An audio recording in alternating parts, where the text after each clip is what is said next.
Sa detalye ng ating mga balita, pumasok na nga sa Philippine Area of Responsibility ang Severe Tropical Storm Pudul kagabi. Pinangalanan na ito sa local name na Goryo.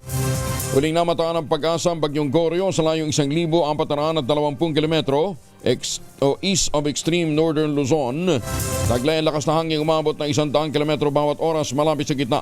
Ang pagbugso nito umabot naman ng 125 kilometers per hour. Inaasahan itong magla-landfall sa eastern coast ng Taiwan sa Miyerkules. Samantala, sinabi ng pag-asa na ang southwest monsoon o habagat pa rin ang siyang magpapaulan sa Ilocos Region, Batanes at Babuyan Island. Naimbag na bigat ka na kayaman sa ating mga kababayan dyan sa norte. Asahan din ang maulap na papurin o kalat-kalat na pag-ulan sa Metro Manila, Zambales, Bataan, Cavite, Batangas, Occidental Mindoro at Palawan. Kasama muna natin si Dan Villamil mula sa Pag-asa. Dan, good morning.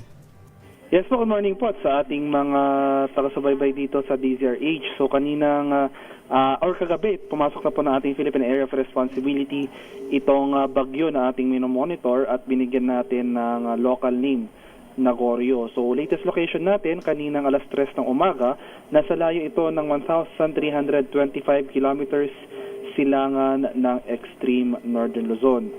So isa itong severe tropical storm na may taglay na lakas ng hangin na malapit sa gitna na umaabot ng 110 kilometers per hour at pagbugso na umaabot ng 135 kilometers per hour. Patuloy yung movement dito westward sa bilis sa 25 kilometers per hour.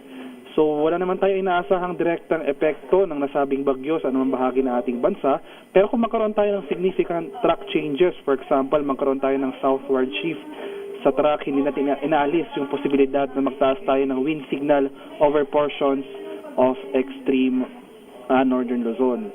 So, meanwhile, for Metro Manila at malaking bahagi pa rin ng ating bansa ngayong araw, magpapatuloy pa rin itong maaliwala sa panahon.